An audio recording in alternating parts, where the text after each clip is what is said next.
Very good morning to all of you.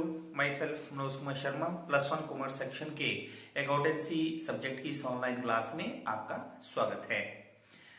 Today we will discuss the treatment of interest on capital, interest on drawing, interest on loan, adjustment on final account. इस video के बाद आप पूंजी पर ब्याज, आहरण पर ब्याज, ऋण पर ब्याज, हरास से संबंधित समायोजनों का अंतिम खातों पर प्रभाव जान पाएंगे। तो हम एक क्वेश्चन की सहायता से ये डिस्कस करते हैं। तो let we discuss a question. जैसा कि क्वेश्चन आपके सामने है, prepare trading and profit and loss account and balance sheet for the year ended 31 March 2019।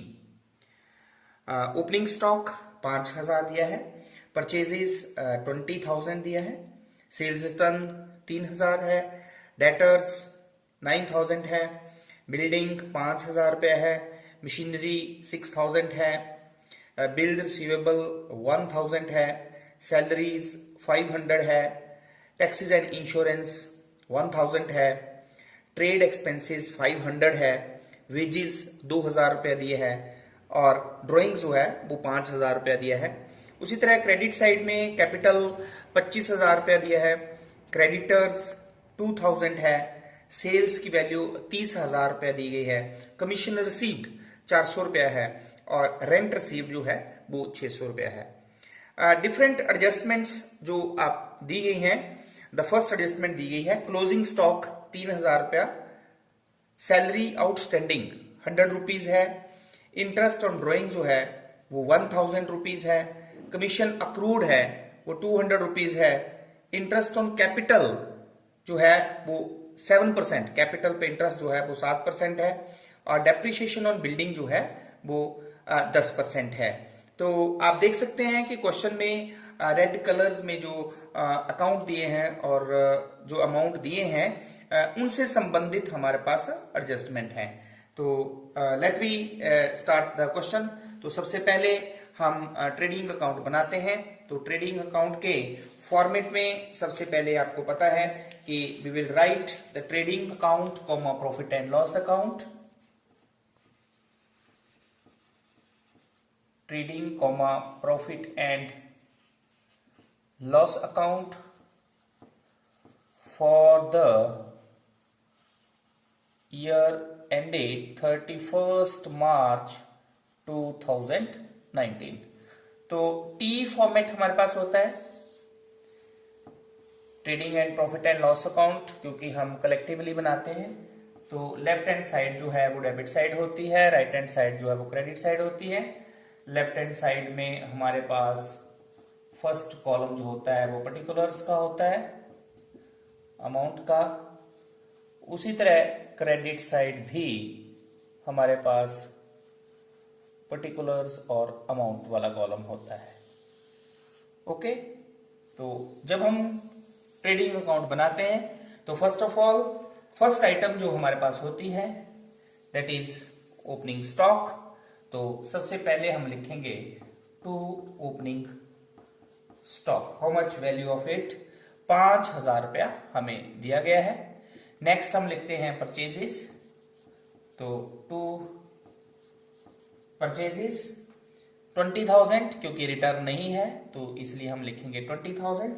The next direct expenses, तो डायरेक्ट एक्सपेंसेस है हमारे पास wages, how much it is 2000। Now credit side में हमारे पास दो ही आइटम्स आती हैं, द फर्स्ट इज सेल्स। लेकिन आप देख सकते हैं सेल्स के केस में हमारे पास सेल्स रिटर्न दिया गया है, तो माइनस कर देंगे sales return 30 minus 3 it is 27,000। और सेकेंड आइटम हमारे पास होती है क्लोजिंग स्टॉक, इट इज 3000। तो जैसा कि देखने से हमें पता चल रहा है कि क्रेडिट साइड जो है ज्यादा है, तो क्रेडिट साइड का टोटल जो है वो 30,000 आ गया और डेबिट साइड का टोटल अगर आप रफ में करें तो 20 और 25 और 2 27, और 30,000 में से अगर हम 27,000 रुपया डिडक्ट करते हैं तो हमारे पास जो है वो डिफरेंस जो है वो ग्रॉस प्रॉफिट आता है और द डिफरेंस इज 3000 और ये 3000 रुपया है जो वो ग्रॉस प्रॉफिट कैलकुलेट होके आया। अब हम इसको साथ में फॉर्मेट को कंटिन्यू करते हैं। तो सबसे पहले प्रॉफिट एंड लॉस अकाउंट में ग्रॉस प्रॉफिट को लिखा जाता है, तो by gross profit brought down, तो इट इज 3000 रुपया।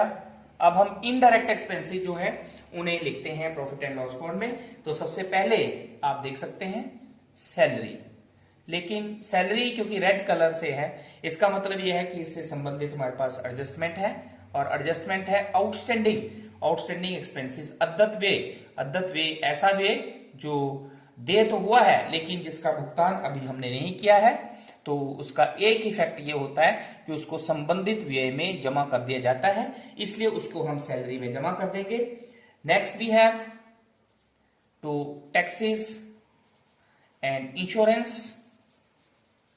नेक्स्ट जो इनडायरेक्ट एक्सपेंसेस है टैक्सेस एंड इंश्योरेंस 1000 रुपया है। नेक्स्ट इज ट्रेड एक्सपेंसेस, तो टू ट्रेड एक्सपेंसेस ये भी हमारे पास इनडायरेक्ट एक्सपेंसेस होता है 500 रुपीज। ओके, देन अब हम क्रेडिट साइड में मूव करते हैं।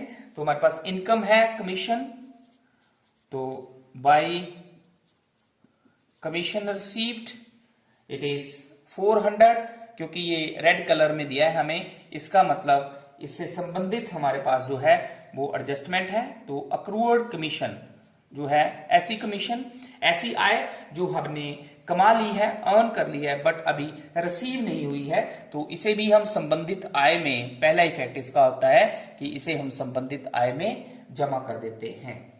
क्लियर। और उसी तरह हमारे पास है रेंट रिसीव्ड, तो लिख दिया हमने rent received, it is 600। Now अब हम एडजस्टमेंट की तरफ चलते हैं। तो देखिए आप, एडजस्टमेंट है हमारे पास इंटरेस्ट ऑन कैपिटल। तो इंटरेस्ट ऑन कैपिटल जो है वो एक व्यवसाय के लिए खर्चा होता है, इसलिए इसे प्रॉफिट एंड लॉस अकाउंट की डेबिट साइड में जो है वो लिखा जाता है। तो कैपिटल हमारे पास दी गई है, हाउ मच इट इज 25,000 और 7% इस पे इंटरेस्ट है। तो अगर आप 7% इस पे कैलकुलेट करें तो इट इज 1750, 1750 रुपया। क्योंकि ये इनडायरेक्ट एक्सपेंसेस है तो इसे हमने डेबिट साइड में लिखना है। और नेक्स्ट हमारे पास एडजस्टमेंट है डेप्रिसिएशन ऑन बिल्डिंग। तो हरास डेप्रिसिएशन जो है वो decrease in the value of asset को कहते हैं। तो ये जो है वो एक व्यवसाय के लिए एक्सपेंस होता है, इसलिए इसे हम प्रॉफिट एंड लॉस अकाउंट की डेबिट साइड में लिखते हैं। तो 10% जो कि हमें दिया गया है, तो हम निकाल सकते हैं 5000 पे 10%, it is 500, depreciation is 500। Okay, then one more adjustment is interest on drawing है। तो क्योंकि इंटरेस्ट ऑन ड्रॉइंग जो है वो एक व्यवसाय के लिए इनकम होती है, इसलिए उसे प्रॉफिट एंड लॉस अकाउंट की क्रेडिट साइड में लिखा जाता है। तो इट इज 1000। क्लियर। तो जैसे कि देखने से पता चल रहा है हमें कि क्रेडिट साइड जो है वो ज्यादा है। अगर आप टोटल करें तो इट इज 5200, ये आ गया हमारे पास 5200। अब ये जो इनडायरेक्ट एक्सपेंसेस हैं इनका टोटल आप रफ में कर सकते हैं। तो इनका टोटल आपके पास आता है, कर लें टोटल, 0, 5, 3, देन इट इज 4, 4350। तो क्योंकि क्रेडिट साइड इनकम जो है वो 5200 है, तो 5200 में से अगर आप 4320 लेस करेंगे तो ये हमारे पास आ जाता है 850 रुपया। तो इट इज नेट प्रॉफिट। तो अगर इनकम्स हमारे पास ज्यादा होते हैं और एक्सपेंसेस कम होते हैं तो हमारे पास जो डिफरेंस जो है वो नेट प्रॉफिट आता है, और बोथ द साइड्स इक्वल 5200। और इस नेट प्रॉफिट को हम जो है वो कैपिटल में ट्रांसफर करते हैं। तो ट्रांसफर टू कैपिटल अकाउंट, जो कि हम बैलेंस शीट में लिखते हैं। क्लियर। तो अब हम नेक्स्ट जो है वो बैलेंस शीट बनाते हैं। तो बैलेंस शीट का फॉर्मेट आप सभी को पता है, कि सबसे ऊपर टॉप पे हम लिखते हैं बैलेंस शीट एज ऑन, क्योंकि ये पर्टिकुलर डेट को बनाई जाती है, इसलिए हम डेट 31 मार्च 2019, तो इसके फॉर्मेट में लेफ्ट साइड में हमारे पास लायबिलिटीज होती हैं और राइट साइड में हमारे पास जो है वो एसेट्स होती हैं। तो लायबिलिटीज में सबसे पहले हम परमानेंस ऑर्डर स्थायित्व के अनुसार अगर हम लिखते हैं तो सबसे पहले स्थायी संपत्तियों को लिखते हैं, जिसके अंतर्गत जो है वो फिक्स एसेट्स जो है वो एसेट साइड में सबसे पहले लिखी जाती है, और लायबिलिटी साइड में फिक्स लायबिलिटीज या लॉन्ग टर्म लायबिलिटीज, जिसमें सबसे पहले हमारे पास आता है कैपिटल। तो कैपिटल की वैल्यू आपको दी गई है 25,000, और क्योंकि रेड कलर में इससे संबंधित हमारे पास एडजस्टमेंट भी है, तो इंटरेस्ट है, तो इंटरेस्ट को हम इंटरेस्ट ऑन कैपिटल को कैपिटल में जमा कर देंगे, ये इसका सेकंड इफेक्ट होगा। तो इंटरेस्ट ऑन कैपिटल था 1,750।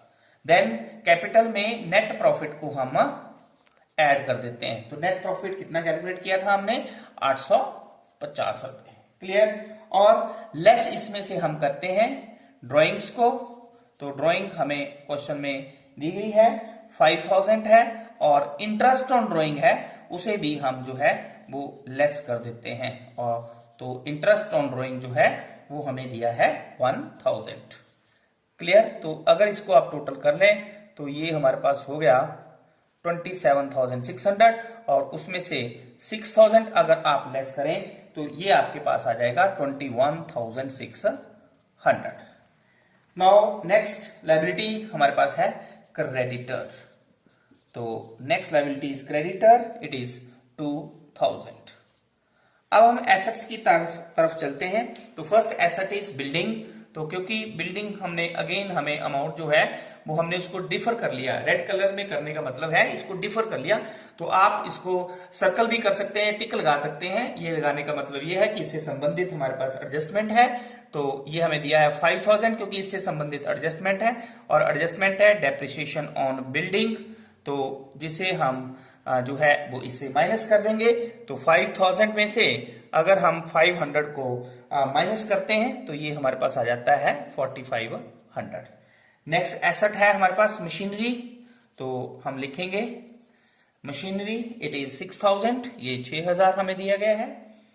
देन बिल्स रिसीवेबल, नेक्स्ट हमारे पास जो है वो एसेट है बिल रिसीवेबल, एक ही दिया है 1,000 रुपया। नेक्स्ट हमारे पास जो है, अब हम जो है वो एडजस्टमेंट की तरफ चलते हैं। क्यों? क्योंकि हमने ये देखना है ऐसी कौन सी एडजस्टमेंट है जिसका डबल इफेक्ट नहीं हुआ है। तो सबसे पहले आप देख सकते हैं सैलरी आउटस्टैंडिंग। तो सैलरी आउटस्टैंडिंग ये एक दायित्व होता है, तो इसलिए इसको हम लायबिलिटी साइड में लिखेंगे। Salary outstanding, it is 100 rupees. Then we have closing stock. इससे पहले हमारे पास एसेट जो है वो डेटर्स भी है। तो how much value of the debtor is 9,000। तो अब हमारे पास एडजस्टमेंट जो बच गई दैट इज क्लोजिंग स्टॉक। तो क्लोजिंग स्टॉक हमारे पास दिया गया है 3,000। And then is we have commission accrued. Commission accrued, तो कमीशन अक्रूड इज 200। तो अब अगर आप टोटल करते हैं तो आप टोटल करें, सो इट इज 007, 23,700। और एसेट साइड का भी अगर आप टोटल करें तो it is we have 5 to closing stock जो है वो 3,000 है, it is 3,000। Okay, 5 + 2 it is 7, then 23, it is 23। तो both the sides are equal. तो इस तरह से आपने देखा कि इस क्वेश्चन में हमने कौन कौन सी एडजस्टमेंट डिस्कस की।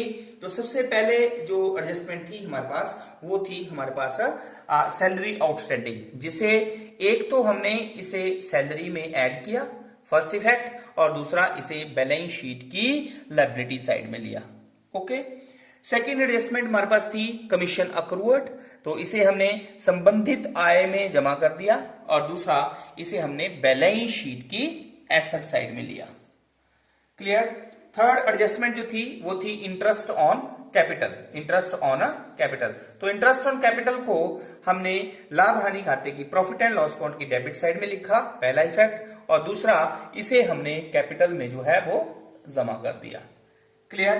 तीसरी एडजस्टमेंट अगर आप देखें तो डेप्रिसिएशन ऑन बिल्डिंग, तो क्योंकि एक व्यवसाय के लिए एक्सपेंस होता है इसलिए इसे हमने प्रॉफिट एंड लॉस अकाउंट की डेबिट साइड में लिखा, और दूसरा इसे हमने बैलेंस शीट में बिल्डिंग में से जो है वो माइनस कर दिया।